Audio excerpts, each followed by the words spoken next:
You all remember my first podcast where I spoke about Motorhead and you said you all wanted to hear who got me into them. Here he is, my man Luke. Hi. For top quality introductions. Nothing better. Jesus. So, a lot of you have been asking me about both of our musical influences, since we're both very heavily into music. You all know me for, rock and roll being my biggest thing, Luke being around about the same. So, what would you say your biggest sort of forte for rock and roll is?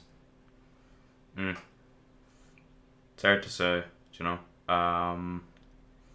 personally, I'd probably say person who got me into it the most was Jimi Hendrix. Oh, just yeah. for it's something that I like. First way I got into it was by I found out about, like, back 2018, I think. Mm-hmm. I found out about Nirvana and I just heard this sound and I was like, what the fuck? Like, it blew my fucking mind that anyone could make that and make it sound good. Yeah. And then I just kept going, found out that there was like different fucking subgenres and shit. So, and then I figured out that it kind of kicked off in the 70s. Mm-hmm. And then I figured out about, like, Jimi Hendrix, and that's the first time I ever heard something and just felt the fucking thing, Yeah. All Along the Watchtower is definitely my favourite song of all time, just because it made me feel shit, Mm. And then I found out about bands, say, like Led Zeppelin, the Beatles, Black Sabbath, and it's just interesting as well to see how it got along, I'd say definitely as of recently, Black Sabbath has been my favourite band. Yeah. It's because they're just such a different sound. Yeah. And It's the darker and the heavier sound that gets people. That's pretty much like where fucking, like, any metal band after that exists, that's because of them. Yeah. And that sound, and it's just fucking crazy to hear the shit they got up to, like, setting themselves on fire in a fucking rehearsal room or something like, or like being bombed out one night and not being able to waking up like 5 minutes before a show, running on. Yeah. Yeah. And with their biggest creator at the back of it all was really Tony Iommi. Yeah, Tony Iommi. Who really forged that darker sound. For those of you who don't know about how Black Sabbath really got their dark sound, Tony Iommi lost the tips of two of his fingers on his right hand, and in an accident with his job, and as a result, to make it easier for him to play the guitar, he ended up tuning down his strings on his guitar to make it sound so the strings weren't as rough for him to play, they weren't as hard on his fingers, but also to get a bit of a darker and heavier sound, which he at the time, they were all really looking for that at the time. And then it would have been adapted again by bassist Geezer, and then Bill to play along with them, Bill Warren drummer, and then Ozzy filled in with the vocal, with his vocal work, which didn't last very long, obviously. It's a fucking, that's the catalyst of it all. I mean, when you think about it, some fella getting his fingers cut off is the catalyst to the Black Sabbath sound, and that's, first off, it's fucking mental, but the second time, that's fucking Sabbath. They're all fucking mental. Yeah, like, all of them. Like, when you think about it, like, what other band drops tabs and then sets each other on fire? And no one has ever done that, really. Who's ever had the balls to just snort ants in the middle of the road? Yeah. Well, like in a public, like, pool area, because that's where Ozzy was. He was doing a tour with Motley Crue, Vince Neil and a bunch of headbangers. That bunch of fucking mad fellas. Yeah, and he ran out of coke, and then he pissed on the ground, licked it up, and then he just snorted ants.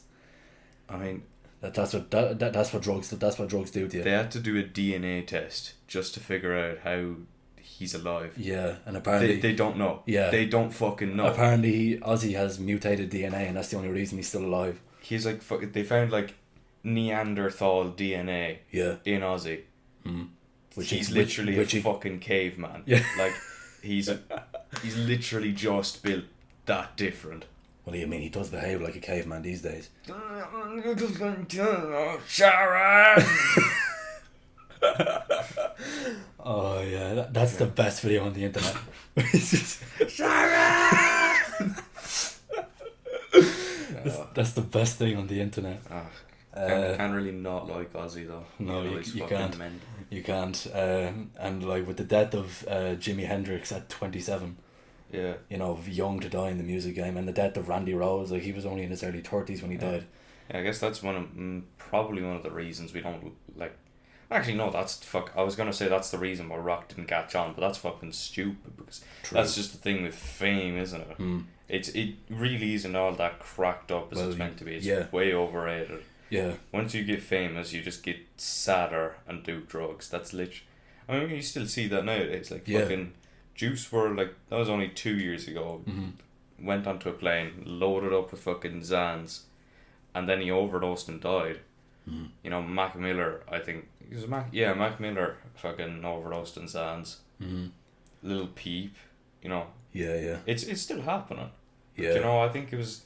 I don't know what it was about back then, but it's just.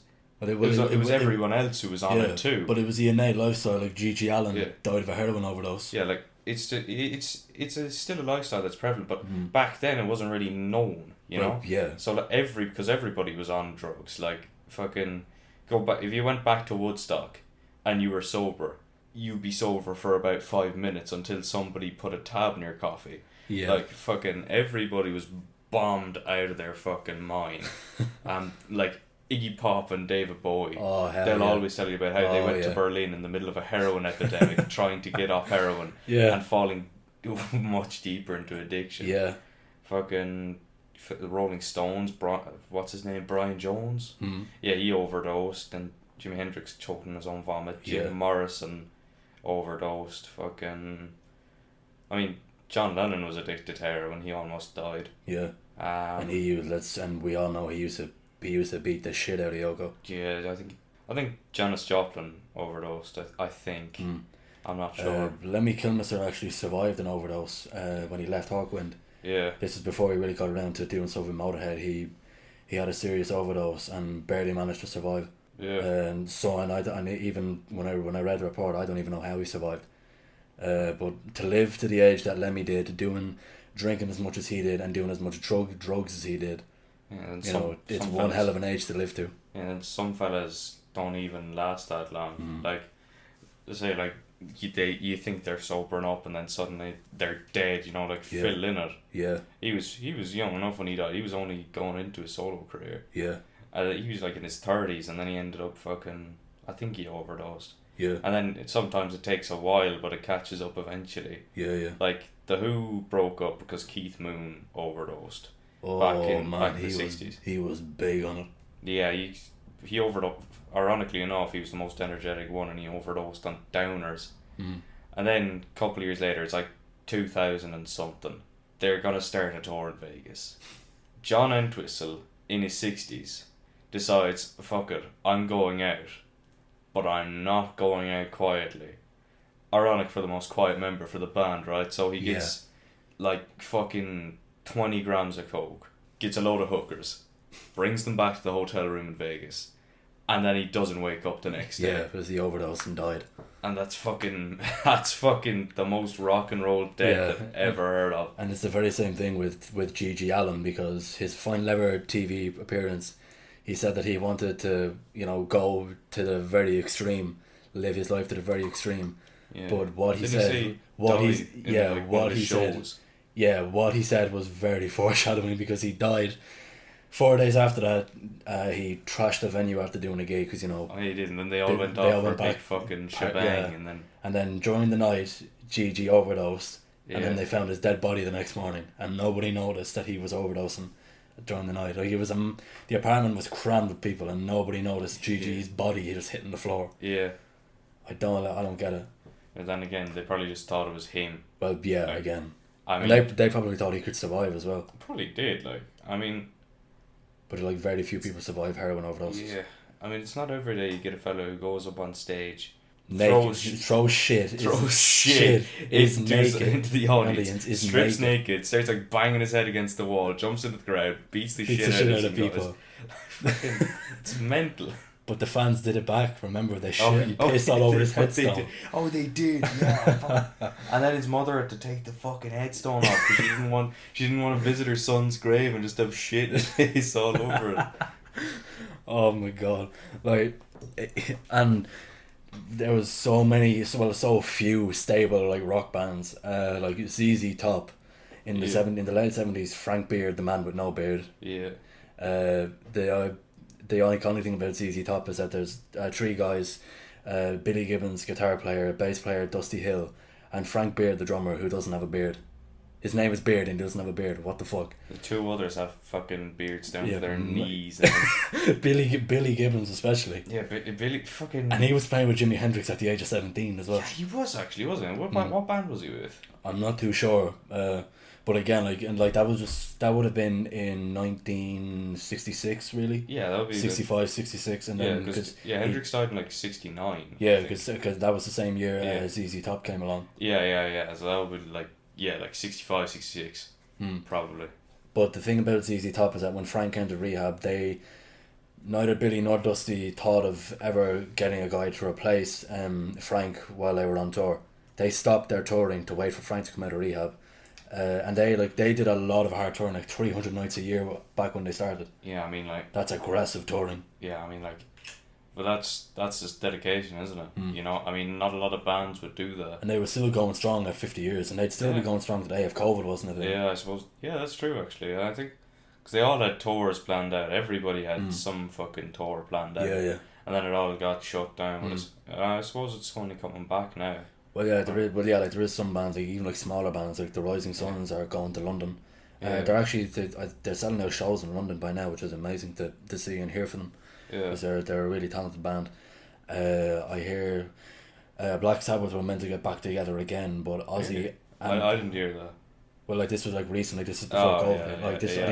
This is around like 2019, 2020. They're all too old though. Do you know?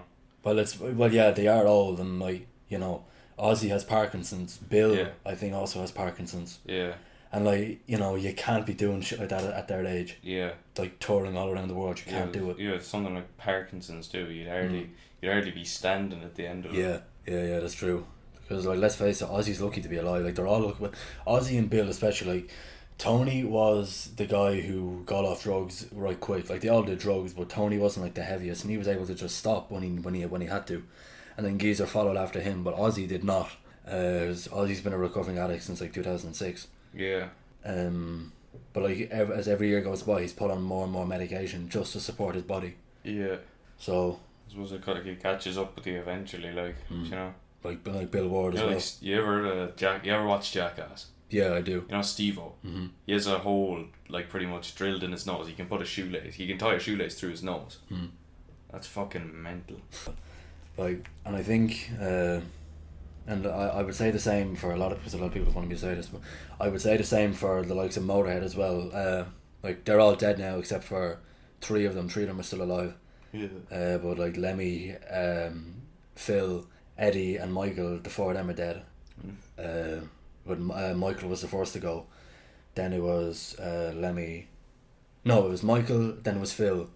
Then Lemmy, and then Eddie. So. And then their deaths and they all died over a space of like 7 years.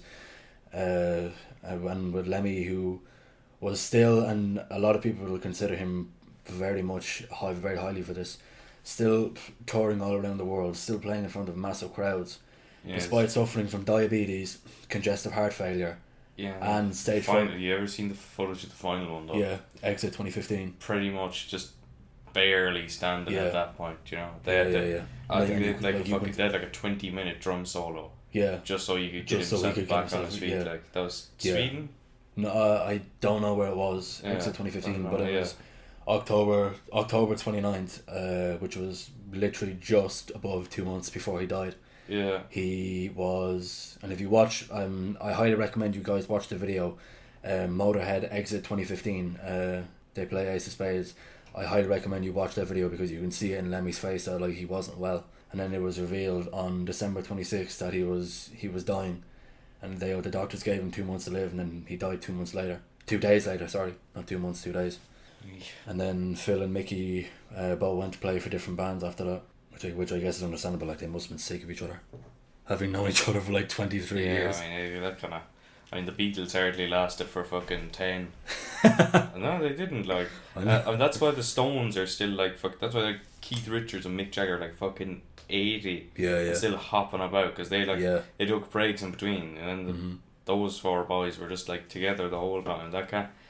That's not healthy. Like, you can't just be seeing the same people every fucking day. No, I know. Hence why, people tend to get a few beatings on tour.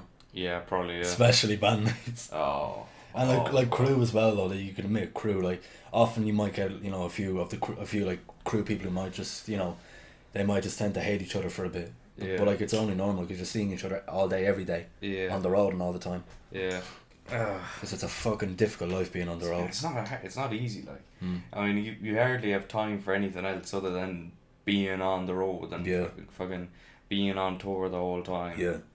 I mean, it probably isn't great for fucking like physical or mental health, because you're loaded up on a bus or a truck for hours on end. You could be in there early. You could be in there for fucking 8 hours. You could be in there for 2 hours. You don't really know. You're spending a lot of money on hotels. Yeah. You're spending a lot of money on like for album production and all that, and you're spending money to perform, because like that's what you have to do. But you're spending money to keep yourself going, and if you enjoy it, then like, it is hard work, and you do get your rewards in the end. If you enjoy it, it makes it worth it. But if you don't, it's just gonna fucking kill you in the end. It's always worse when you get absolutely nothing out of the tour. You ever heard of Van Halen's 1984 tour? Yes, that was a fucking disastrous tour.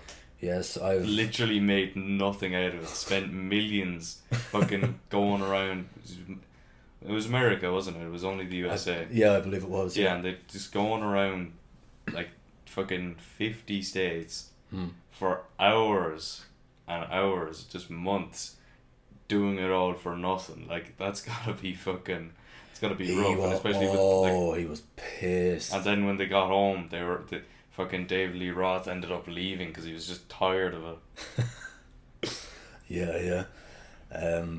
But it does say a lot about like a touring life and like a musician's life in general. Like, you and me, like, we're both musicians. Like, you're a bass player, I'm a guitar player.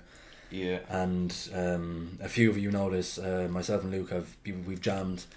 It's twice now we've done it, isn't it? No, twice. Yeah, we've been jamming twice, and so far we haven't come up with much, but we both like the same music, and I think that's why we're able to get together and just put these bits of music together, and we both have similar influences. Like your bass influences would be Lemmy Kilmister, Cliff Burton. I mean, you have to have a variety of influences. Well, you just draw from one source, it becomes stale and boring.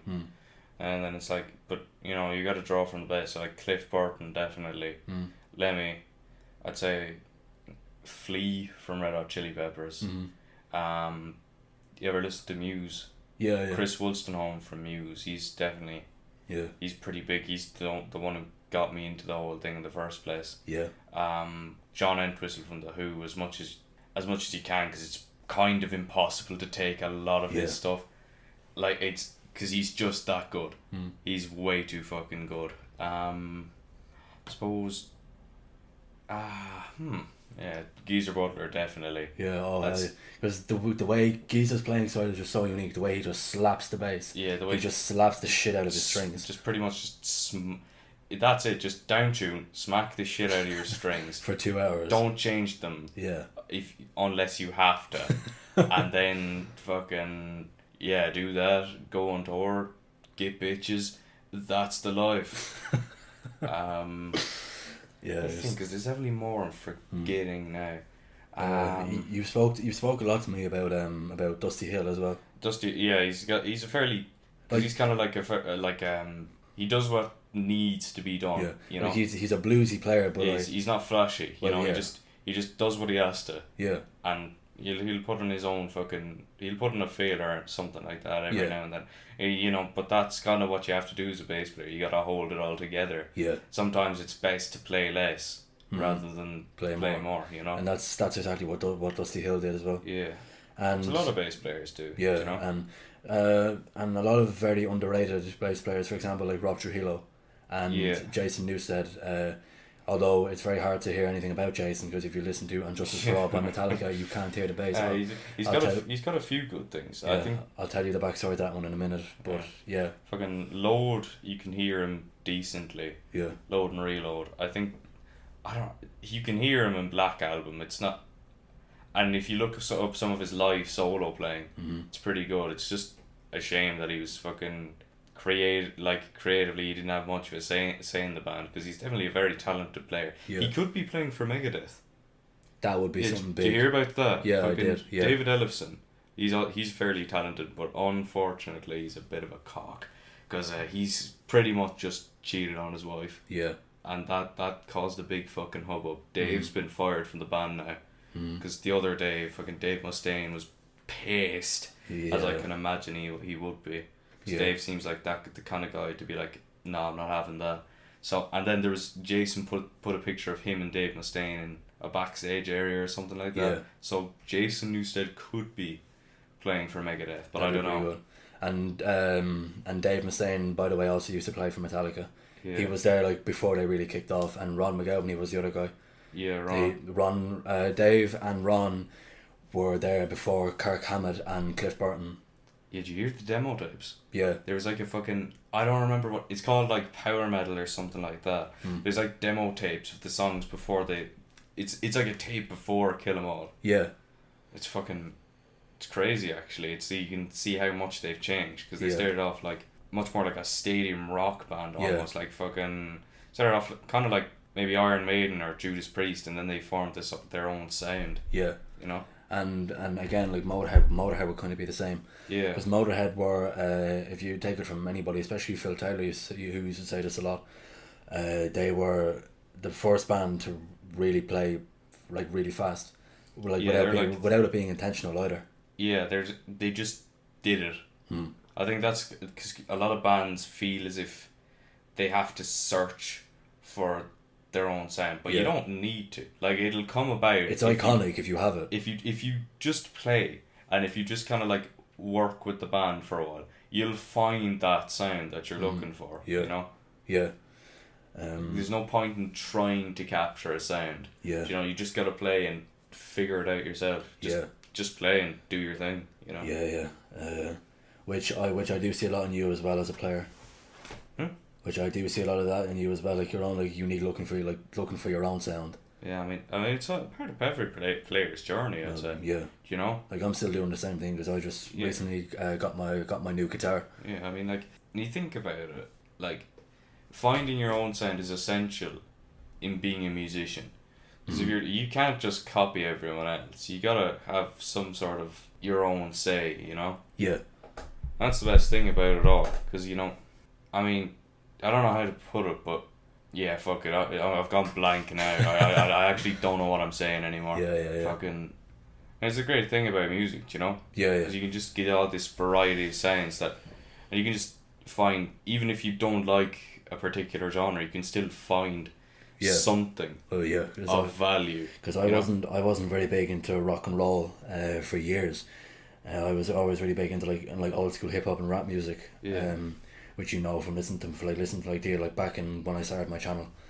But I think it's really when you develop into your teenage life, you want to look for something more. I suppose that's like with everybody's life. And that was the case with me, because you introduced me to Motorhead and to Black Sabbath and Metallica, and I instantly just fell in love with them, Motorhead especially, because they just had, like, they all had their own unique sound, but Motorhead was the one who really did it for me. Yeah. And I'm still listening to them today, because they're just still so unique. Even though Lemmy's dead, and you know, and they don't get radio coverage anymore. Well, not in Ireland anyway. Which sucks. Like, there's still a lot of really shitty artists. Like Justin Bieber still gets radio coverage over here. Michael Jackson still gets radio coverage, which I don't understand. Oh, really? I don't understand. He's been dead for 12 years. Yeah, he's got like cultural significance, you know. Well, yeah, and like it's one of the biggest selling records of all time, isn't it? Thriller. Yeah, it is actually, and. That was before he went solo, his solo career. I mean, he might be a paedophile. I don't think he's that bad. Yeah, but we don't know, and we never will know, because he's dead. Yeah. You can probably figure it out some way. Probably, but there's just too many contradictions. Plus, again, you know, fame killed him long before he actually died. Yeah. Because he suffered from a really bad eating disorder due to just the stress of his life, really. Yeah, he already had a shitty father, like. Oh, his dad used to beat him bad. Yeah, but he probably did a bit more than beat him now. I'd say Joe Jackson isn't right in the head. You know how Michael Jackson has a son? I don't know. He's around our age, I think, or maybe a bit older. But he is. He's 2 years older than me, so he'd be about a year older than you. Joe Jackson wanted to train him to be like Michael. They said, "Fuck no. Yeah. You are not going anywhere near that child." Yeah. You know, because he definitely did some stuff to his kids that we don't know about. Because they castrated Michael to preserve his voice, but again wait, what the fuck? Yeah, his parents castrated him. Did they do that? Yeah. The fuck? Why do you think his voice was so weird? Oh yeah, his voice is so high. I thought that was like, because it's not even like a falsetto voice. It's like a woman's voice. Yeah. Which, like, if you like, did you ever see like the behind the scenes of the Earth song? Yeah. And he's like, "Hey, can you raise my voice in the mic, please?" Yeah. Thanks.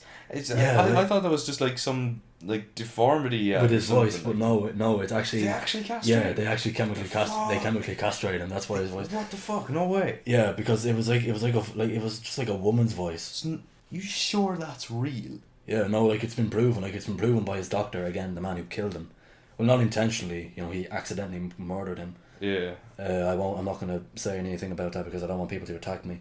Yeah. But yeah, that's actually the truth as to how it happened. Like his parents will deny it, but we all fucking know it's true. Yeah. Because no man on earth can have a voice like that. Yeah. I don't think there's a lot of people who can actually say they have a voice like that. Yeah. That's weird. That's fucked with my head now. That's actually made me uncomfortable. That's like a horror movie, bro. That's like fucking. It kind of is, to be honest. That's like fucking Texas Chainsaw Massacre type stuff, man. That's like. It is actually. No, that's actually like a horror movie villain backstory. That's fucked up. Yeah, it is though. And I think that kind of ties into because apparently with Michael Jackson having like rivalries with people, like with other musicians, like a lot of people said he had a big rivalry with Eminem. He did and he didn't. Like Michael had no beef with him. Like they never had any beef with each other. But Eminem. It's like the two polar opposites of music. Like yeah, Eminem, they are. That was like at the peak of Eminem's career. Wasn't it was. And his career, don't forget, was built off of the success of Dr. Dre, formerly of NWA, and again, like they fell apart because of money. Yeah. It was just down to pure money, and loyalty was why they fell apart. Yeah. What did you do with Michael Jackson though?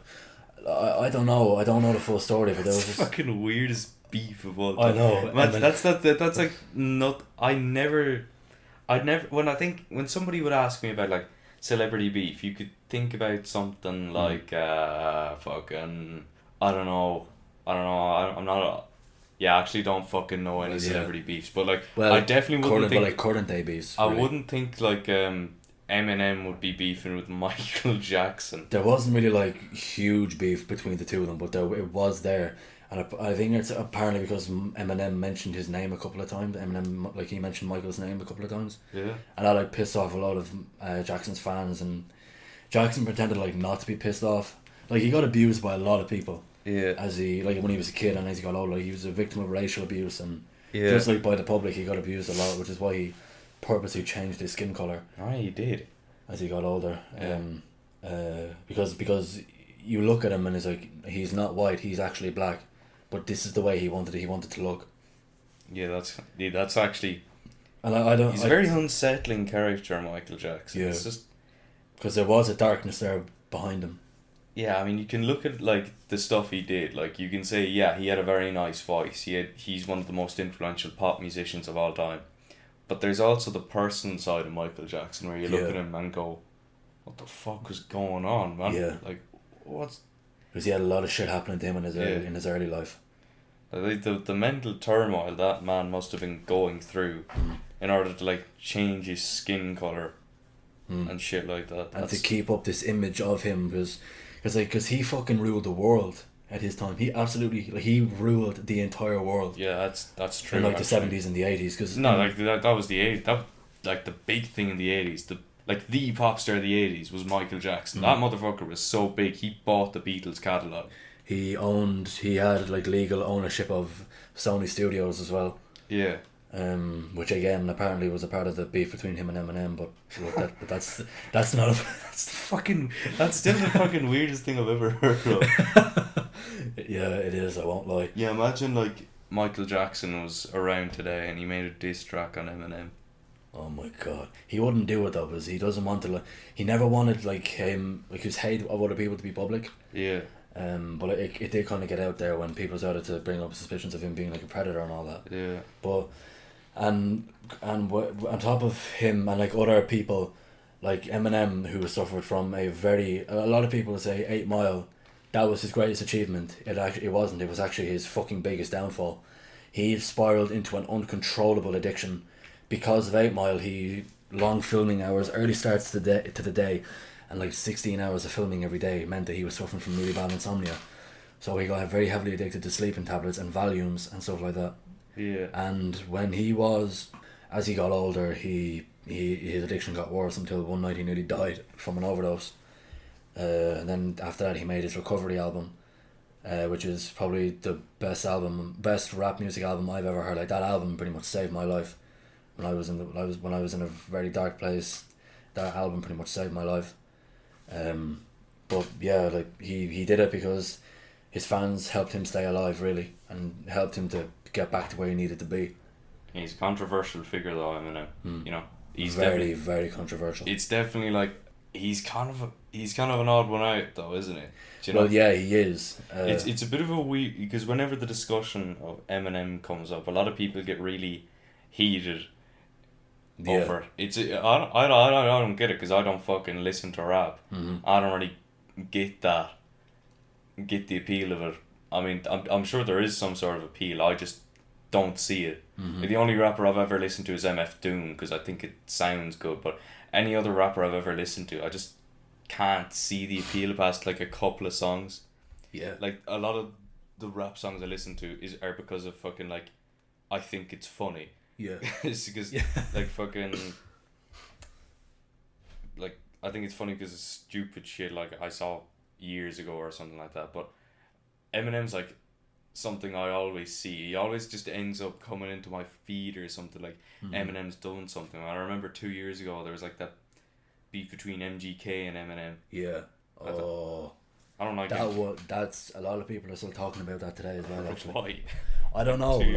It's gone. It's done with. Leave it. Didn't he just like make a diss track and and then that shut him up, pretty much. Yeah, there was, and then because he like Eminem made that album. Yeah. That fucking, what was it called, like Kamikaze or something. Kamikaze. He made and then MGK made a diss track. Yeah. And then your man made another diss track, and then it ended. Yeah. Wasn't that the whole thing? Yeah, because I've listened to the Kamikaze album, and I have the album as well. Actually, I bought it when it was released as well. I was waiting for it to be released. Yeah, I think it's just like there's a stigma around listening to Eminem. There is around a lot of rappers, really. Yeah, I suppose, because it's I think like the one I see is like, people who listen to Eminem are probably called Kyle. They probably drink Monster religiously, and they probably like punch holes in their walls. Yeah, and that's what I've seen. Yeah, like. And a lot of people and a lot of parents and just pointing towards like rappers, and just maybe like other but a lot of rappers really suffer the most for this. But what it comes down to is kids who like try to be like these people, and their parents all of a sudden get very pissy about it, and then they try to. Yeah, but that's all fucking music, isn't it? Well, yeah, it is. But rappers seem to get it the most, and Eminem got a lot of it in his time. How like kids were trying to be like him, old people. And he was like a bad influence to kids. And if you want to stop your kid trying to, and like they blame it on like Marilyn Manson, they blame it on Eminem, and they blame it on all these people. If you want to have an impact on your kid, don't attack Eminem. Be a fucking responsible parent. Yeah. Stop attacking musicians. It's not their fault. It's your fault for being a bad parent. Yeah, like listen, like, I mean, you don't want your kid to listen to this shit. Monitor them or do something. Yeah. Anything actually productive. Yeah. But no, people aren't like that. They want the fucking. Yeah. They just want to attack them, really. Yeah, I don't get what a fucking. I don't get it. It was like old people too. You know what? I remember like old people really don't like rap for some reason. Yeah. Like, I'm sure I don't get it, right? It doesn't mean I don't respect it though. I'm certain there's a lot of like talent in there. Well, yeah, there is. That goes into being a rapper, right? Yeah. Do you know? I'm sure that well, there's definitely a lot of practice. From... There's a lot of stuff we don't see. But every time, I remember like 2 years ago, there was just a load. I'd go into something like a fucking, I don't know, like a Led Zeppelin music video or like an AC/DC music video. Yeah. Alright. And you see these comments like these old fellas going 0% drugs, 0% money, 100% talent, and it's just such a generalization. And then the 100% talent bit, like you're commenting that on like an AC/DC video. Yeah. Like, I think they've used 3 chords in their entire career. And I fucking love AC/DC. Yeah. Like, they're a good band, but I'm fairly certain Angus Young doesn't know how to play anything outside the pentatonic scale. Yeah. Like, and if you just watch him as well, that's the first thing that comes to your mind. Can he do anything else other than what he's doing now? I mean, answer is no, but it's still fucking. It's still good. It's still good music, but like, the answer is definitely no. So to generalize something like that, and then to just say, oh yeah, this is the fucking peak of talent. Yeah. Music's never been better than this. That's just such a. I feel like music today is worse than what it used to be back in the day. Like music back in the day was good. I would agree with you if it weren't for the fact that I think that's a kind of a generalization. Probably. I'm pretty much allergic to modern day radio, but there's definitely like the top 10. I'm not fucking listening to that. Yeah. Like the big artists of the now, I'm not listening to that. Yeah. But there's definitely like smaller artists. Yeah. Definitely there are new musicians coming out of here that are good and do have like fucking some bit of merit. You know, it's like actually good music. I definitely think there are, because there's other genres than just like, you know, I think like pop or rap. You know. Yeah. Like fucking one I like is synthwave, where guys just like some guy probably, or like lo-fi like hip hop. Yeah. Or it's just instrumental, and it's good for background noise. And if you listen to it, like actively listen to it, you can actually see some sort of appeal in it. You know. Yeah. So I wouldn't say that music today is worse. I just say that the popular music of today is getting boring. Well, yeah. Because record labels know what makes money, and they know what they want. Yeah. So I think it's that, and I think industry plants where record labels are just like planting people in the industry just to make money. I think that's much more of a problem. You know? And if you look at it, like a lot of the older music, which I'm more of a fan of, and like I still listen to a lot of music today, like reality music, like, you know, people who are trying to say stuff about them. And if you listen to some of my music, I'm trying to talk about stuff that I've seen and I've experienced. Like not my most recent, that was Daredevil. The one before that, Back from the Dead. If you listen to that one, you know, I'm just trying to tell a story. If you listen to Defiance, I'm just trying to say shit that I've seen. And I feel like, and for you, like, cause you produce like I think you produced about 8 of my songs when I started. Nah, yeah, one or two. Like, well, yeah, somewhere around that. But you were like you're the guy who kicked me off really when I started. Like you're the guy who got me going, on YouTube and all that. But I feel like it goes down to what you want to create and what you want to say, and what message you want to put across, in music, and even if it's not in music, if it's just, you know, like someone trying to be like funny or whatever, like take John for example. Yeah, whose Instagram consists of just trying to blow people's eardrums out. Yeah, like I cannot have my headphones on when I'm looking at his Instagram. Yeah. Because your eardrums will just get shattered immediately. Yeah, I literally. And the same for his YouTube, like, because I've done like 2 collaborations with him over the last 2 years. Yeah. One of which, the edit file was erased, and I nearly fucking smashed my computer when that happened. I genuinely nearly put my fist right through this monitor right here in front of us when that happened, because I had like 2 hours of footage that just got erased. And John live streamed it. I wish I did the same fucking thing, because then I would have been able to keep it. Yeah. John live streamed it. I haven't actually done anything with him since. I hope to do something with him again. Maybe over the summer we might meet up and do a podcast or something. Yeah. I have asked him if he wants to come on, and he said he'd like to do it. But I think, like, for John, it's just like trying to be funny, because he's funny in general. Like, he can be funny when he wants to. He can be funny when he wants to. Just a lot of the time it doesn't go down well. Yeah. But sure, look, that's just the way it goes, I suppose. But like, he's the guy with the ill-fated humour out of all of us, right? Yeah. Like, and you as well, because like you've known John for, like, you went to school with him. You've known him for a lot longer than I have. Yeah. But like even for me, like, and for all the years that I've known him, I've known John for God, about 8 years now, I'd say. And he's just that guy who's laid back, and he knows how to like make people laugh, and he knows how to do what he wants to do, without having to think too much about it. As compared to maybe the likes of like me, if I want to write a song really like and a good one, the ones I'm writing now, I have to really, I can't just I can't just take it lightly. I actually have to like sit down and properly put my mind to work, which is what I want to do. Is I want to make it sound sound good, as good as it possibly can. Which you'll hear in a lot of my recent music. Yeah.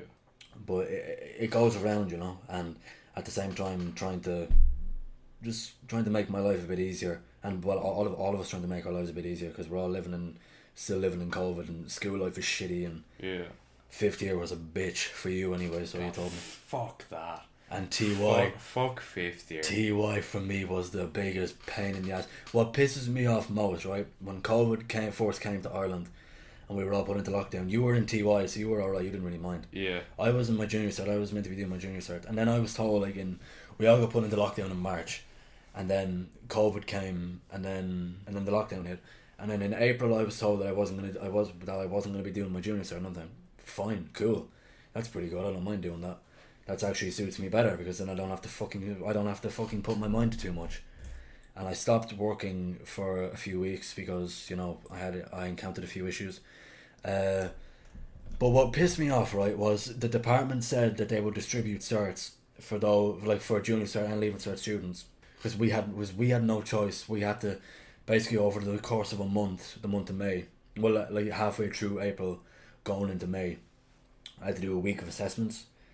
So I basically did like examination assessments from the comfort of my own bedroom, right, which is fucking stupid, but I still had to do it. And those result certs were never put out, right? They were never put out, and they never will be put out. And not that I necessarily care too much. I do care, because I busted my ass trying to get it, but I do care because it was something that they said they do, and they just fucked us over. And the same thing for TY. The department just left us hanging big time, and left us with working as if we were doing our junior cert again, right? The school year itself was shit. Like, we knew we couldn't do anything, and we were okay with that, so we said, right, we'll carve out our own fun, which we did try to do, but my school are just so uptight about things like that. So that was the biggest issue. And then again, like, nothing has been distributed, nothing will be distributed, and I'm just really pissed off at the department just fucked us over really badly. The leaving certs would definitely have something to say about that. Like, because leaving them hanging to literally the very last moment. Yeah, because to reveal whether they'll have exams or they won't. Yeah. They ended up doing. I mean, to be fair, I think the hybrid that they have is only the best option that they could have gone with. Because at the same time, they're still leaving us hanging as 50s, because we still have missed a good portion of the school year. So have I. And so have the TYs, like. So well, not that it really matters to us. But I mean, it doesn't really. Yeah, I'm gonna be honest. It doesn't really matter to TYs, but like, still. It matters to you though. Yeah, but it still matters for 50s, because we're still part of the Leaving Cert course, and we still need to know this stuff, which we definitely fucking don't, because online learning, I think, doesn't work for a lot of people. It works for a lot of people, but it's very like, it's preference. Yeah. And if people can't do online learning that well can't do online learning effectively to a level that would allow them to do the Leaving Cert, then they're just kind of left in the dark, and they have zero choice. Yeah. Outside of it. Because with us being TYs, we were both left in the dark during lockdown, but to the point that we were still working all day every day. Like, I stopped working for like an entire month. Yeah. Because I just got so sick of doing it. Yeah. Because the lockdown came in January. I stopped working at the end of February, going into, I think it was March, and then I started again around about in April, and then I went back to school in the middle of, we all went back in the middle of April. I was back for about 7 weeks. They were the longest 7 weeks of my life. And school life again was just really fucking miserable, because we were being treated like shit over lockdown. We went back to school, we were still kind of being treated like shit by a few people. And the fact that they tried to make it look like our TY life was easy, it wasn't. It was the exact opposite of easy. Like me, I had to keep so many of my friends alive because so many people were just losing the will to live, and I was one of them. And I can imagine you and your friends were probably the same. Yeah, we were all just completely losing the will to live. In some regard, yeah. Like, it was just so fucked up. We were all just fucking losing the will to live, you know. And I had things to keep me going. Thankfully, like I started this podcast in the thickness of my misery, in February, and I've since gone on to take up boxing, which is why my hands are absolutely battered. Yeah.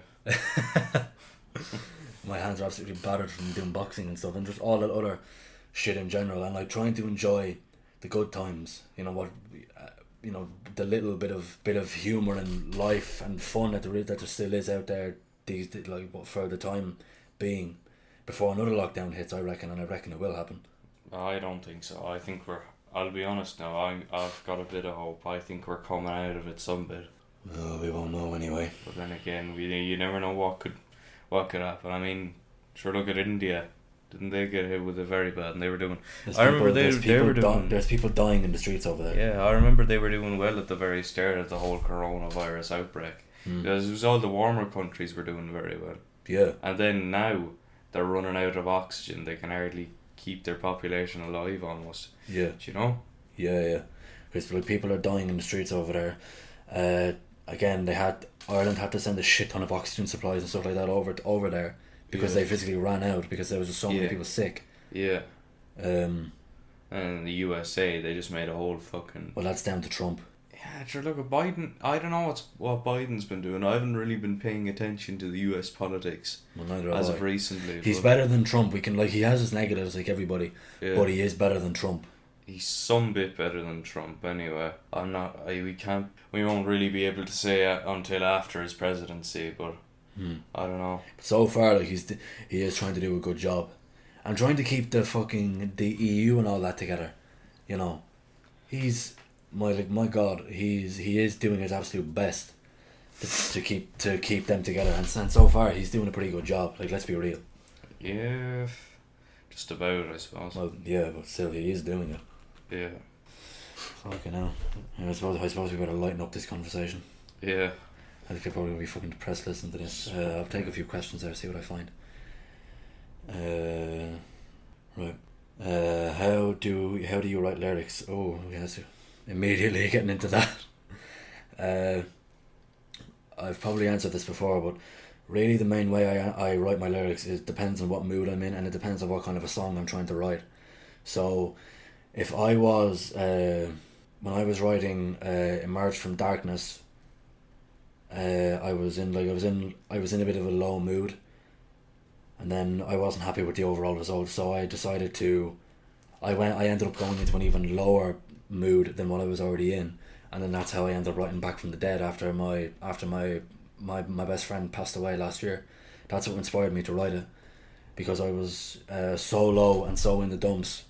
I didn't know what the hell to do with myself. And then I ended up writing that to say that, you know, I was gone but I'm back now. So, and then when I'm writing more like kind of upbeat songs, for example, when I was writing One and Only, which is my most popular song, and I never expected it to be that big, and even when the likes of I even spoke to John about it, and he said that he fucking loved it. Which I would not expect for the likes of John to have such a huge heat to my music. Yeah. Because John doesn't really listen to that much music at all. No. Really, and even a lot of my schoolmates and other people saying that they absolutely loved One and Only. You know, so yeah, that's kind of how it just depends on what mood I'm in, and it depends on what I'm listening to as well. Really, that inspires me to do stuff like that. What other careers have I looked at other than music? Oh Jesus, I haven't really looked at any other than music. I mean, production, engineering, like musical engineering, maybe like, you know, mechanical engineering and all that as well. I've looked at, I love comedy, as you know. I love comedy. My favourite comedian being, you know, Jeff Dunham. There's no ventriloquist comedian out there like him. Like, that man is the elite of ventriloquist comedians. Nobody can put on a show like him. And I really hope if he does come back to Ireland, I definitely hope to go and see him. I've never really looked at a career in comedy, but it is something I'd like to think about, and maybe it could be something I could end up doing.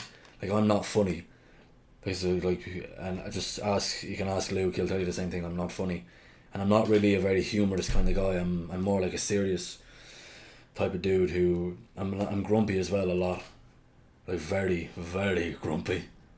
Yeah. But I just try to work around what really is the thing for me and what I think suits me best.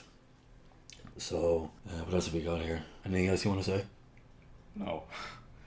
These have been recording for nearly an hour now. Fucking hell. So what else have we got? What is the biggest factor in script writing for? What is the biggest factor in script writing for music, podcasts, etc.? Oh, okay. Again, it depends on what mood I'm in and what I want to write. Like, for example, a lot of people were not expecting me to do a podcast on Kennedy with my last podcast. Nobody was expecting that. And it went down well, I'll be honest. It went down really well. There was one aspect of it that I left out, which I feel like a bit of a dumbass for you, that I never even considered it when I was writing the script or when I was doing any research for it. But again, it's down to what I feel like I want to cover and what I feel like I want to put across.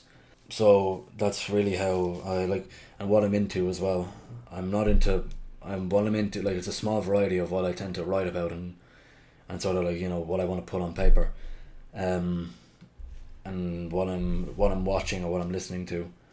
But it all really comes down to what mood I'm in and what I really want to put down. So I'm gonna go to my Instagram now for these questions. What we got? What are your future podcasts? Please tell me, I really want to know. Big fan. Oh, thank you. Well, I definitely plan to get a few more people on. Maybe if Luke wants to come on again at some point over the summer, I don't know. I'm gonna do an MMA boxing podcast, and you all know who and what I'll be talking about for that.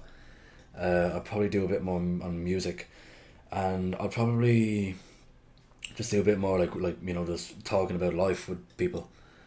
Like, you've all heard what myself and Luke just had to say over the last 54 minutes about, you know, our lives and our music and all that. So yeah, my next podcast that's coming up is going to be about MMA and boxing, because there's a lot going on in both of those worlds right now that I really want to cover and I want to talk about. So yeah, that's going to be my next podcast. And again, I'm open to suggestions. So my Instagram DMs are open, and my Snapchat is there as well, if anyone wants to hit me up and give me some suggestions. Was there anything else I said I was going to talk about? Oh. I think there was. Hold on. So this is the problem when I don't have things scripted. I run out of things to say. This is why I need to start fucking writing scripts from now on. With my first podcast, I wrote a script, but I lost the fucking notebook where I had the script written, and I still don't know where it is. But it pissed me off. I went to sit down to record. I'm like, fuck, I've no script. So thankfully, I didn't lose my script for my second podcast. That was a bitch. Trying to put a script together for all that, because it was all over the place, really. Like, it was all scripted, but the whole thing was, some of it was scripted and some of it, like, it was all scripted, but some of it was more organised, really, than some of the rest of it. Right. So, here's a good one. What are your best experiences with friends, family, craziest experiences, wildest experiences, etc.? Oh, that's a good one. That is a good one, actually. You want to go first, or? No. It's too many. Just a load of shit that happens in everyday life that you could rattle off if you comes to you in the moment, but you're put in a spot like this, you just can't really think of it. I can think of one. I've told you about this one, actually. I spoke to you about this last time I was with you. Yeah. When I went down, I went canoeing down the Barrow with my cousins and with my uncle, and we were camping that night. He's laughing because he fucking knows what I'm about to say. And we basically I got smashed off my face drunk. fucking smashed off my face drunk, and it wasn't a nice experience. Well, then the next morning wasn't a nice experience. It was just that feeling that instant feeling you get when you wake up with a hangover. It's just the worst feeling in the world, and Luke can agree with me. Oh yeah. It's just the worst. It does not feel nice. But yeah, the first time I got properly drunk and I woke up with the mother of all hangovers. It was a good time. I did enjoy it, but it could have been a bit better if I didn't get smashed. Like I know you have a few that you. Oh God, Is there any one that you can think of? Any one moment of me being totally fucking hammered. Not even hammered, just like a nutcase experience. A nutcase. Oh fuck. So weird experiences. Like sometimes there are experiences where you genuinely question what is going on, like if it's real. Like yeah. Remember what, like in the last day of junior cert, some fella brought in a speaker, put it on the roof, and started playing fucking like fart noises in the middle of class, and started playing Travis Scott in the middle of class, like Sicko Mo in the middle of class. It was so weird. It wasn't even like that funny. Yeah. But it was like, is this real? Yeah. Am I actually experiencing this? Yeah. Do you know? It Yeah. felt weird. Of course, there's moments where you're like, there's other moments where it's you who's the subject of what, whether you're considering if it's real or not. Yeah. That happened to me when I ended up fucking buying, like, in the fucking stratosphere. My brain did not comprehend what a body was. Right, so basically this was the blue cheese. This is the blue cheese incident. Is this the same night John nearly had a stroke? Yeah, this was the same night. This was his like 18. Fuck, my headphones. Yeah, like I had like 4 cans of me, I think. Yeah. And then we had like some fucking strong blue cheese, strong stuff. Yeah. And then I got the munchies. Yeah. And I ate, as you do. But I didn't realize that like food and alcohol doesn't actually mix. Yeah. So I ended up like pretty much dying. Like I don't think I've ever been the same since that night. Yeah, like, and I can imagine as well from when you told me. Like the old me died that day. I don't think I've ever been the same since. Oh my god! I think I can nearly say the same when I went. Never again. Yeah, I've always been careful from that moment on. I could say John was nearly the same because he genuinely nearly had a stroke. Like almost. Yeah. Like probably. He was twitching. He was like twitching on the couch. Yeah, but it was, like I was for the record, I wasn't there. This is just based like Luke. You can probably tell it because you're the one who told me. I wasn't there now, but twitching on the couch because in his mind he was playing piano. in our minds, he was having a stroke, and we just laughed. So we're just like, oh, he's having a stroke. That's pretty funny. The last time you were with him, he fucking. Didn't he end up like fucking having a load of drink and then he got hammered and all that? Like what was he drinking? He was drinking vodka and coke, and then he ended up doing push-ups. Oh, the push-ups, yeah, that was weird. Like literally out of fucking nowhere, he stands up. Oh, I'm feeling it now. Push-up time, and he started doing push-ups.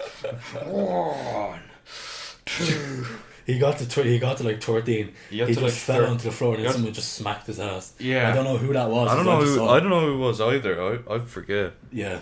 And like you were stone cold sober as well. Yeah, I was like for the whole night as well because you ended up looking after him. Yeah, I was pretty sober that night. I didn't if I did drink, I hardly drank anything because I was like, I didn't feel anything that night. I was just like a blank slate. Yeah. Every time anyone did anything, I was just like, wow. Yeah. Okay. Yeah. It was just most of your reaction would be different if you were hammered. Oh my god. And all the rest of that. Fucking TV is on now, just ignore it. But yeah, like, a lot of people are just so much more like light-minded when they're drunk, including me. Yeah. I'll admit I'm very light-minded when I'm drunk. Yeah. Like when I'm hammered, I don't even know what I am when I'm hammered. But when I'm drunk, I'm just so much more light-minded than I usually am. Yeah, I mean that happens. You know, that's the draw. That's what hooks you in, like. Pretty much. Oh man. So yeah, crazy fucking drinking experience. And my first ever Jeff Dunham experience, I was drunk off my ass. Yeah, like passing out at 4 Yeah, a.m. Well, I can't say like I passed out, but like, like I went to sleep, hammered, because I had a good few bottles of beer in me. Yeah. And I think that's why I laughed so much, because the guy I was watching it with, who was doing it to like try and like get me, liven me up and all that. Like just the reason why I was watching Jeff Dunham with him. The reason I enjoyed it so much was because I was drunk, Yeah. And I think that's why it really, really came down for me as well. Sometimes it does enhance the experience. Because like someone who's willing to do that for you, to intentionally get you drunk and make you laugh to comedy, that's a good person. Yeah. I'm not gonna name this person, because for confidential purposes, but he's a good man. So, that's my first ever Jeff Dunham experience. Hammered. Absolutely hammered. Such unique characters like Bubba J and Ahmed. Ahmed is the best. Hey. Ahmed is the fucking best. Man, crazy experiences like that. Any more fucking experience? No, and there's definitely plenty more. I'm just forgetting them now. Yeah. Fucking. I don't really have any more. Oh, no, I do remember one time. There was we're downstairs. I was with a mate, right? Mm-hmm. We were downstairs in his like room or something like that, and he had a big TV in the room, and we were watching perfectly cut Scream compilations. Oh yeah. And then one of them, or it was like perfectly cut something, and then there was one video where it was this video of a Japanese guy shouting Obama, and it was followed up by a video of a guy having a bin thrown on his head. Or no, it was like a cabinet thrown on his head in a toilet. What? And it was like there was Looney Tunes fucking like bang sounds overdubbed on it. Christ. And it was the funniest thing we'd ever seen, and we've never been able to find that video ever again. And I'm so sad. Yeah. It's like the best thing I've ever seen, and I want to see it again so badly. Yeah. Oh, that would. Oh man, that actually sounds pretty good. And like even some of the oldest but most iconic videos on the internet, like Thomas the Tank Engine, I'm firing my laser. Oh my god, that's an icon. We literally rewatched that before we started recording this podcast. That is an iconic video. It's such an iconic. That's a classic. That needs to be put in like the Library of Congress or something like that. Like it just. It's a piece of history. It is really. It is when you think about it, because it's from 2008 as well. Yeah, it's old. So that was a totally different time. That was before anybody actually knew what the internet even was. And before that anybody, and it was long before anybody started to build success off it. Yeah, the internet has been like the fucking downfall of the human species. Pretty much, yeah. Like, let's be real.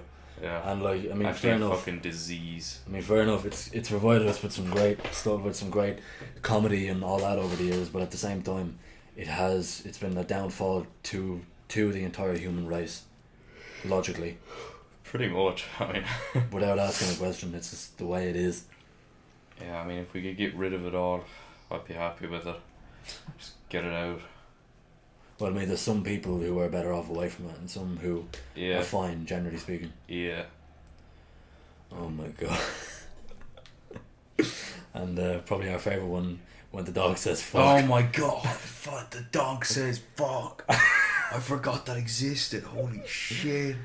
We used to fall around the place and laugh and listen to that. Oh my god, I remember that. As we were fucking 11 years old or something. Maybe even younger, fucking 9 or 10 years old. Yeah, fucking 9 or 10 years old. And then I found that video, I thought it was so funny. And then you started to show it to me. Yeah, I remember I remember your reaction as well. I remember I showed it to you and you're like, this is a dumb video, it's just a small dog. And then the dog said fuck, and immediately as he said fuck, you're like, what the fuck? And you had to replay the video. Yeah, I know, because I didn't understand. Spent a whole video replaying the video. Yeah. Hour replaying the video, not. It's fucking age restricted now anyway. That's a shame. It is. Bernie, sit. Speak. Bernie, sit. Speak. Fuck.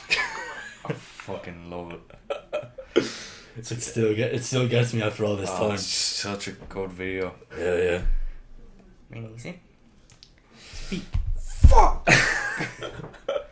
You've seen the original fuck. It's just this guy in a science lab.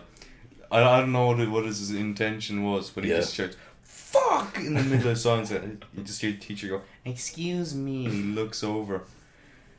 Yeah. Oh my god, it's just classical, and like I think a lot of the best stuff from today comes from like comedians. Like if you look at like the likes of Joey Diaz, you know, like when Joey Diaz saw the devil on 100 sheets of acid. This was like 1975. The only thing you could do was drop like acid and listen to Led Zeppelin too. And that's exactly what he did as well. Yeah, they were all listening to Led what Zeppelin everybody was fucking doing. On like 100 tabs of acid. Yeah, like fucking. And like, what the hell would you see if you had taken 100? Like, what would you be seeing? You'd be gone through like the fucking gajillionth dimension. You'd be seeing this. That's what you'd be seeing. That's literally what you'd be seeing. You'd be seeing like fucking entities. You'd be seeing things that like beyond human. You'd be seeing what created the universe. Like beyond human comprehension. Yeah. Imagine Joey listening to. I could just imagine if Joey was listening to. Because Joey Diaz hates like Star Wars and Star Trek and all that, right? he hates it because it scares the shit out of him. I can just imagine him on acid listening to Star Trek theme music. Oh my god! I remember I saw this video. It was called it was this guy called like Robo Rob or something like that, and he literally, it was like these videos are like 10, 11 years old. Yeah. And literally about this one guy who goes over his experiences with drugs, and he took like no way, hold on, it was like a different guy, I think. And he's talking about his experience with 4-A-called DMT. It's like a really strong variant of DMT. Yeah. And this guy was like, so I put on this movie. Well, I put on the Disney Pixar movie WALL-E. Oh, and then I was watching that scene where they're flying around outside the ship. They're like fucking each other's robots, like having robot sex. And I literally like transported in the movie. I was like in fucking WALL-E, watching the robots fly around. Oh my god. It's just this like crazy guy sitting in front of a camera, like fucking going like, listen dude, this is the best thing ever. You need to sniff glue or something like that. You know who my favourite guy on YouTube is? Who? LA Beast. Oh my god, that's... Is he still going? Yeah, he is. Is he still doing stuff? As far as I know, he is. Like I think he's just been doing like chatting live streams. I remember the only one I remember is the one where he put his hand in the hot ice. Yeah, hot ice, and he's like, yeah, he was screaming, and the kombucha challenge. Oh, the kombucha! I'll never forget the first time I heard. That's the sound is like it was. I can't even. It was like an explosion. It's like that went on for 2.5 hours. Like a shit volcano. Yeah. Like, and it was the exact same thing when he ate 5 pounds of sugar-free gummy bears. Yeah, it wasn't. That was only like, that was like pure kombucha. That wasn't even like shit. Well, yeah, and like when he did the gummy bears, he ate like a full 5 pounds, and then he explosively vomited into the toilet. I remember he explosively shat in the toilet. I think there's a copy of a review on Amazon. There was a review on Amazon of sugar-free gummy bears. He made one actually. He actually made one. There's... Hold on, I'm gonna pull it up now actually. Wait, no, there was a review. There was a completely different guy from LA Beast. Alright. And he bought them completely unaware that the gluten-free gummy bears would make him do that or do that to his digestive system. I think that's reckless eating is who you're thinking of. And then because he did it as well, but he didn't eat the full 5 pounds. Yeah, and then he was like, I ate like the whole bag of these things, and then he goes over on how bad he shat. And it's like a really descriptive experience of just like it wasn't reckless eating. How he felt, and what he did while he was shitting. Yeah, like for 4 or 5 hours. This is what the LAB said. I ate the entire 5 pound bag. Hold on, is this? That's what the LAB said now. Okay, let's see. No, this isn't the one. Yeah. Hold on, I'll look it up actually. Here, will I find it out for you? No. I think it's on Google or something. Oh, here, hold on. I'll pull that. Yeah, just look up. I did put it on images, and then I'll definitely find it.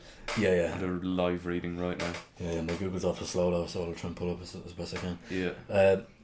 But I think a lot what the LA Beast doesn't get enough credit for is the fact that he's the exact opposite of clickbait. Yeah, literally just he'll put it up and then he says, I do this. And he actually does it. You click on it, he does it. Yeah. It's no waffling or anything. Just does it. It's a sugar-free gummy bears review. Right, here we go.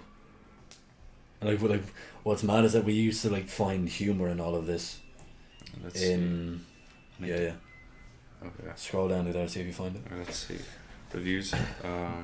And people like him and people like Max Mofo as well. Yeah, this is it. Just don't unless it's a gift for someone you hate. October 3rd, 2012 by C to Rock. Amazon verified purchase. This review is for Haribo gummy candy, sugarless gummy bears, £5. Oh man, words cannot express what happened to me after eating these. The gummy bear cleanse, if you are someone that can tolerate the sugar substitute, enjoy. If you are like the dozens of people that tried my order, run. First of all, for taste, I would rate these a 5. So good. Soft, true to taste fruit flavours like the sugar variety. I was a happy camper. But, or should I say, not long after eating about 20 of these, hell broke loose. I had a gastrointestinal experience like nothing I've ever imagined. Cramps, sweating, bloating beyond my worst nightmare.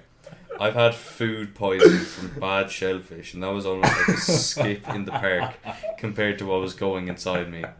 Then came the flatulence. Heavens to Murgatroyd. The sounds.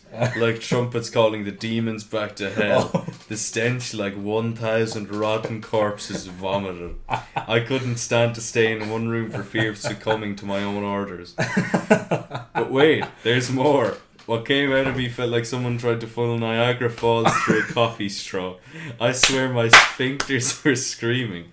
It felt like my delicate starfish was a gaping maw projectile vomiting a torrential flood of toxic waste. 100% liquid. Flammable liquid. Napalm. It was actually a bit humorous for a nanosecond, as it was just beyond anything I can imagine possible. And it went on for hours. I felt violated when it was over, which I think might have been sometime in the early morning of the next day. It doesn't happen for like 12 hours. There was stuff coming out of me that I ate at my wedding in 2005. I had 5 pounds of these innocent looking, delicious tasting hell bears, so I told a friend about what happened to me, thinking it had to be some type of sensitivity I had to the sugar substitute. And in spite of my warnings and graphic descriptions, she decided to take her chances and take them off my hands. Oh fuck. Silly woman. All of the same for her, and a phone call came from her while on the toilet, because he kind of ended up living in the bathroom for a spell, telling me she really wished she would have listened. I think she was crying. Her sister was skeptical and suspected that we were exaggerating. She led him to work, and since there is still 99% of the £5 bag left, I know where this goes. She works for a construction company. I know where there are builders, roofers, house painters, landscapers, etc. Lots of people who generally have limited access to toilets on a given day. I can't imagine where all the poor men and women pooped that day. I keep envisioning men's on roofs, crossing their legs and trying to decide if they can make it down the ladder or if they should just jump. If you order these, best of luck to you. And please, don't post a video review during the aftershocks. Is there more? Or is it? There must be. Yeah, here's one called World War III occurred in my house after my family ate them. This is about my experience with the Haribo sugarless gummy bears. I hope no one ever has to go through the same horror that filled the house that night. I decided to buy a bag off my friend from work. Not only did I pay my friend $10 for a bag, but I saved him more than that with what he would have spent on his water bill if he had to eat these bears from hell. Yes, these bears are directly from hell. I thought I was doing a nice thing for my 2 boys at home, aged 7 and 9, by bringing these home for dinner. Well, the delicious meal my wife worked so hard on ended up not happening. I snuck a few of these in my mouth right before I turned into the driveway with my car. 10 minutes later, I was standing in the kitchen. I almost fell to the floor. Whatever began transpiring inside my stomach would have made a gory Quentin Tarantino film look like The Sound of Music. It was already too late to warn the others. My wife and 2 kids had already eaten their bears as well. Oh. I could see the look of pain on their faces when we all abandoned the fact we were family and began an all-out war to see who would fight to the death for the bathroom first. It didn't matter. It didn't matter who got into the 3 bathrooms in our house and who didn't. Death was upon us all that night. In the midst of being in the most difficult battle of my life, I managed to retreat from the bathroom to let my wife take care of her own problems. Luckily, she only ate a few and was able to fight her way through a relatively easy ordeal, while I prepared to go back to the front line and face the most evil enemy one could face. The aftermath of this war resulted in 2 toilets being clogged, with one of these being thrown out, in exchange with a clean one from Home Depot. The psychological ramifications from something like this would have thrown me into a state I could not deal with if we had kept the same toilet I used that night. I was no longer a husband or a father in that bathroom. I was a prisoner to my own body, weeping like no man should ever be allowed to weep like. Don't buy these. For the safety of your family, do not buy them. Jesus Christ. This is the best. I'm looking these up when I go home. This is holy shit. I think we'll save that one for another time. That is so long. Let's not read that one. I'm going to screenshot this actually. Well, no, I probably can't. You download it. Can I? You can hold it. Oh, yeah. Yeah. Wait, no. You hold on it. Yeah, download image. There we go. I'm hanging on to this. I need to read these when I get home tonight. Holy shit. Yeah, I'll send this one to you actually. This is the best thing I've ever witnessed in my life. So yeah, there you go. Don't eat the sugar-free gummy bears. Do not eat the sugar-free gummy bears. I think this is a great note to end it on. Yeah, probably is. We've been recording. I don't think we can We've been recording for well over an hour. We can't go any further. Yeah, we've been recording for well over an hour. Sugar-free gummy bears. Yeah, we've hit it. We peaked. Yeah. So nah, that's too far. Thank you all very much for listening to this podcast. We went a bit off the rails. We did, but we ended it on a humorous note, so that's something. Don't eat the gummy bears. Yeah, don't eat the gummy bears. And yeah, be sure to subscribe to my channel and drop a like on this podcast. Be sure to stay tuned for my next podcast. I don't know when I'm going to get it done, but I'll hopefully get it done soon. And I hope you enjoyed this podcast, and I hope you'll enjoy my next one. Luke, thank you for coming on the podcast. No bother. And yeah, that's all from us. So subscribe, drop a like, and stay tuned for my next podcast. Until then, thank you for listening. Peace.